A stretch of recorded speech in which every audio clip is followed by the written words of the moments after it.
Bang Dense, untuk kegiatan hari ini bisa dijelasin dulu Mas? Hari ini kita gala premier film yang akan sebentar lagi launching tanggal 25 Desember. Film yang berjudul Second Miracle in Cell Number 7. Jadi kita pernah tayang tuh tahun 2000, aku lupa ya, 2020 kalau nggak salah ya, 2020-2021. Dan waktu itu memang kita sukses menjadi film terlaris tahun itu. Dan kali ini kita bikin yang kedua sekaligus penutup daripada film ini yang menceritakan sisi lain daripada anak yang kehilangan seorang bapak, di mana anak ini berlontang-lantung tidak punya orang tua, kira-kira seperti itu. Nah, dari Bang Dense setelah nonton seperti apa? Saya cukup sangat puas sih dengan hasilnya, di luar ekspektasi saya, karena ternyata dari segi editing, gambar, performance dari para pemain, kemudian musik yang mengiringi. Saya baru tahu tadi ada Kang Purwacaraka ternyata yang menjadi bagian dari soundtrack daripada film ini. Kemudian ada Mahalini, Andes yang mengiringi dengan suara merdu mereka. Itu yang bikin film ini menjadi spektakuler dan bikin kita merinding pada saat kita nonton. Ya, kita kebawa lah dengan cerita dan hanyut dengan air mata. Bang Dense kan lu punya anak perempuan juga, ada kebawa baper nggak tadi pas nonton? Ada tadi momen 2 kali, walaupun gua sudah mindset gue bilang gue gak mau nangis, gue gak mau sedih, tapi akhirnya jatuh juga air mata tuh dua scene. Satu scene itu ketika gue melihat Dodo, Bapak Dodo, yang diceritakan ketika dia kehilangan ibunya, kehilangan istrinya, dan dia harus merawat seorang anak sendiri. Itu air mata gue jatuh. Dan pada saat Pak Hendro yang diperankan berusaha nyelamatin Ika di rel kereta api, dan saat Ika marah ke dia nggak tahu apa yang harus dia katakan dan sikapi, di situ air mata gue jatuh lagi. Jadi mungkin gue ngerasa relate karena gue udah punya anak sekarang, kebetulan anak gue cewek.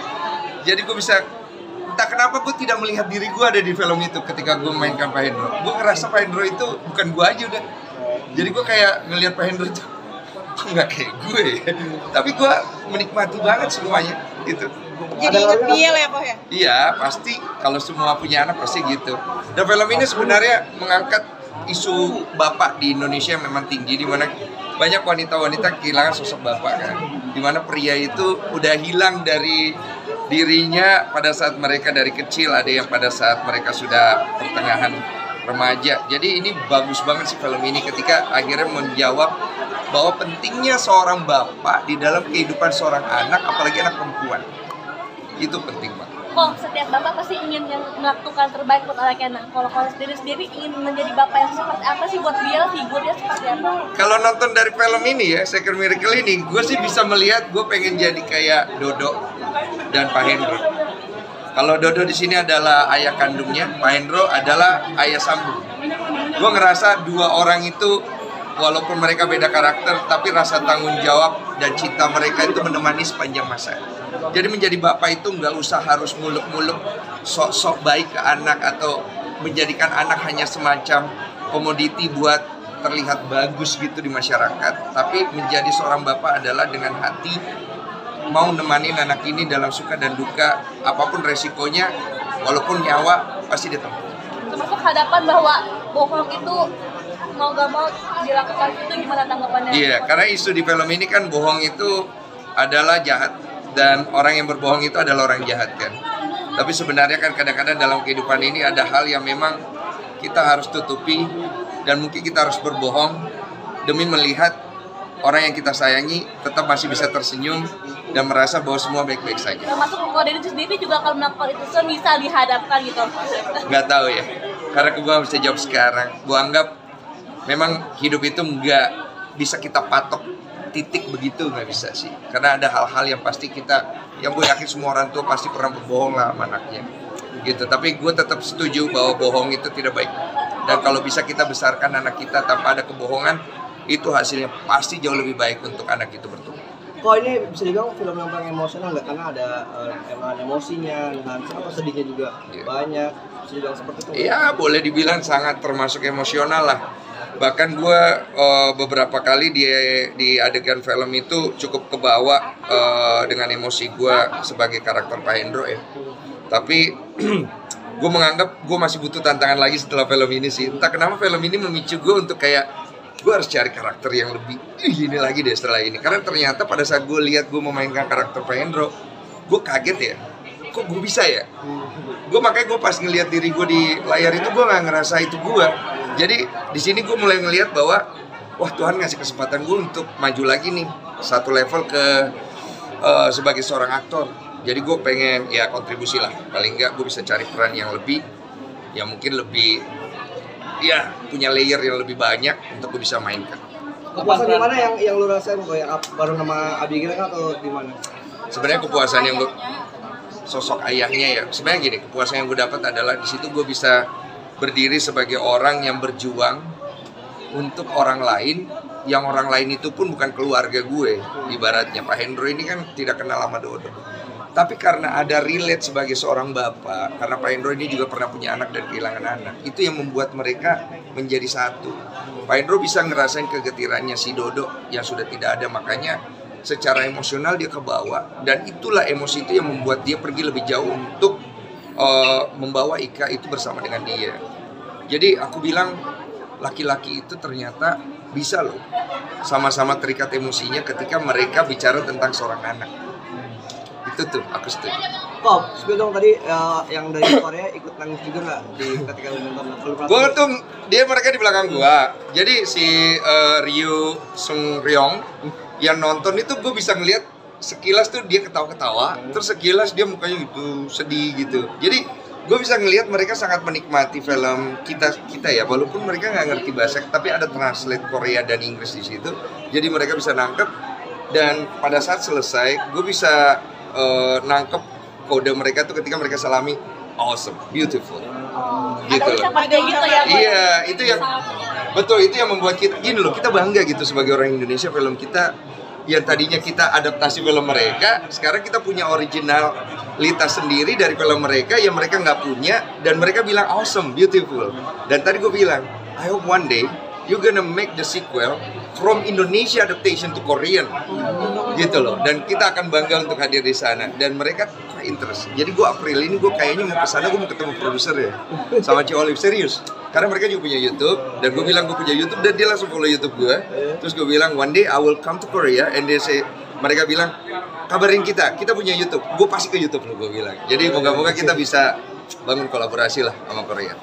Menjalin kerjasama juga ya berarti. Iyalah, kita bangga lah. Maksudnya secara industri Indonesia itu kan perlu lah banyak sekali link-link keluar di mana film-film kita ini sebenarnya punya bobot. Dan kita perlu orang luar untuk membantu kita berkembang juga dengan kolaborasi yang enak dan saling support. Menurut aku, kenapa enggak ya kalau gue bisa langsung kayak gue maju iya kan, kenapa enggak gitu loh. Itu aja sih. Pas main Koreanya bilang ini akan menjadi kado Natal gitu buat penontonnya. Kalau buat mau Lady sendiri menjadi kado Natal sendiri nggak sih buat kalian? Kalau buat aku ini akan menjadi kado keajaiban. Sesuai dengan judulnya Is a Miracle, karena gue ngerasa tahun ini 2024 banyak masalah yang harus gue urus ya. Padahal bukan masalah gue, tapi gue bertanggung jawab. Cukup penat gue. Ini tahun 2024 adalah tahun dimana gue benar-benar ngurusin masalah-masalah orang.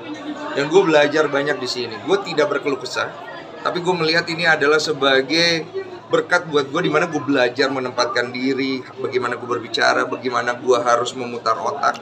Dan gue menganggap cukup 2024 ini kita tutup dengan nonton film Second Miracle in Cell Number 7 sebagai second miracle untuk kita, untuk membuat semua kepenatan hilang dan mengembalikan kebahagiaan di dalam diri sendiri serta rasa sukacita. Tapi hadiran Bial sendiri ini udah pertama berarti ya kok ya? Apa itu? Adanya Bial sendiri sama Bial. Sebenarnya mungkin persiapannya lucu-lucuannya sama Bial mungkin apa nanti kok? Iya, gue juga jadi loh. Gue kan nonton Dodo di situ kayak anak kecil ya. Gue tuh gak pernah nyangka gue di rumah juga jadi kayak gitu sih. Jadi gue tuh kayak wah anak gue seneng kalau gue begitu.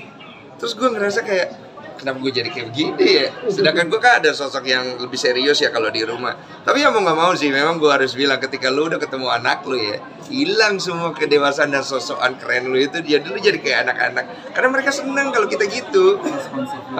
Responsif banget, dan pasti lu akan lakuin itu. Mau terserah lah mau sekonyol apa. Dan menurut aku ketika kita ngelihat dari jauh seorang bapak dan anaknya bermain dengan seperti itu kan terharu, ngerti gak sih? Apalagi wanita-wanita ngelihat itu ya bangkit panas rahimnya, katanya hangat ya. Iya, katanya saya pernah dengar begitu ya. Kalau ngelihat bapak main sama anak, rahimnya hangat katanya. Tapi tanggapan si Oli pada saat lihat kondisi seperti kayak gitu gimana? Mungkin ikutan juga apa gimana? Kadang-kadang sih aku ngelihat istri aku suka kerekam diam-diam, terus dia ada senyuman-senyuman bangga. Karena memang tujuan Olive tuh selalu dia pengen anaknya yang cewek deket sama bapaknya. Karena menurut dia peran seorang bapak terhadap anak wanita secara psikologis pertumbuhan itu pentingnya luar biasa. Dan Olive itu adalah seorang anak wanita yang deket banget sama bapaknya. Jadi gue setuju dengan hal itu bahwa seorang laki-laki, seorang bapak, dia harus deket sama anaknya, terutama yang perempuan. Natal sendiri ada rencana mungkin makan malam atau seperti apa sih mungkin kok? Rencana Natal saya besok lusa saya akan berangkat ke Singapura. Karena istri saya udah duluan sama Biel, jadi aku akan mengunjungi keluarga Olive, istriku di sana, grandmanya Biel, sepupu-sepupunya yang bule-bule, terus ketemu keluarga yang lain dan merayakan Natal di Singapura. Tradisi apa? Dengar Bang Densu ada podcast sama Bapak Natasha Wilona ya? Oh iya. Belum naikin, gimana tuh Bang? Iya, jadi ya itu sebenarnya ya begitulah.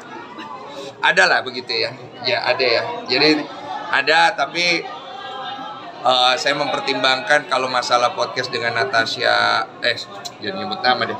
Dengan beliau, bapaknya dan artis ini, saya mempertimbangkan kalau bisa lebih baik sebenarnya diselesaikan secara private.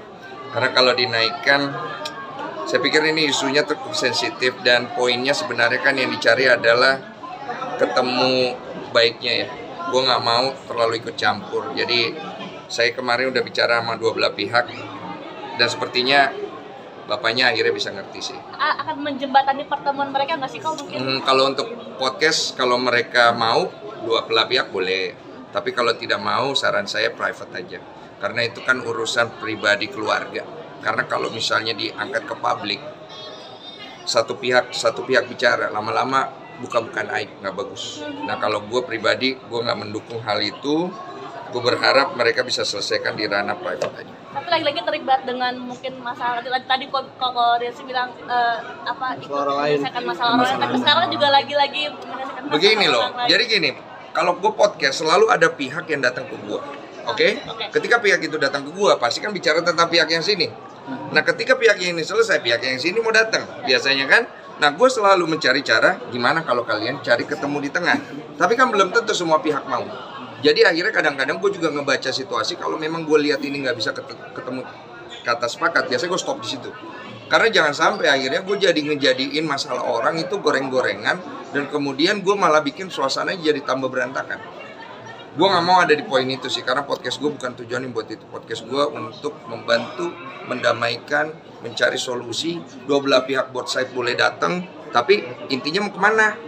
Kalau cuma mau gontok-gontokan konten doang atau ngadu argumen, ya nggak kelar-kelar kan. Jadi paling nggak kalau sama-sama sudah bicara harus ketemu titik tengah. Tapi kalau sudah bicara dua-dua tapi nggak ada titik tengah, saya stop tuh biasanya di situ tuh. Kok berarti si bapak ini datengin Densu atau ada?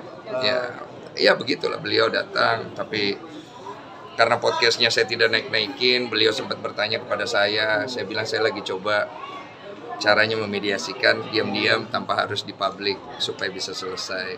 Dan bapaknya cukup resah ya, karena dia ada sesuatu yang ingin dia capai. Tapi saya bilang, Pak gini Pak, kalau bisa saran saya jangan ke publik.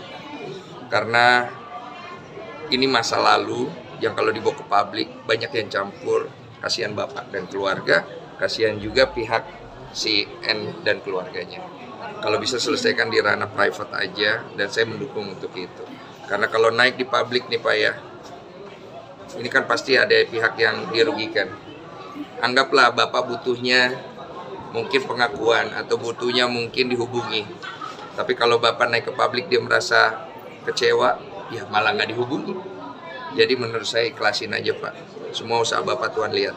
Kalau memang suatu hari nanti anak Bapak kepengen ketemu Bapak, Tuhan kasih sesuatu buat dia yang membuat dia pengen ke Bapak, pasti dia akan cari Bapak. Sudah ada respon dari Natasha sendiri belum satu bersama Densu? Saya nggak bisa bicara tentang hal itu karena ranahnya private. Intinya cuma itu aja poinnya. Di posisi saya adalah saya mengusahakan mediasi private antara mereka aja supaya tidak perlu ke publik. Udah ada respon dari Natasha? Apa? Udah ada respon dari Natasha?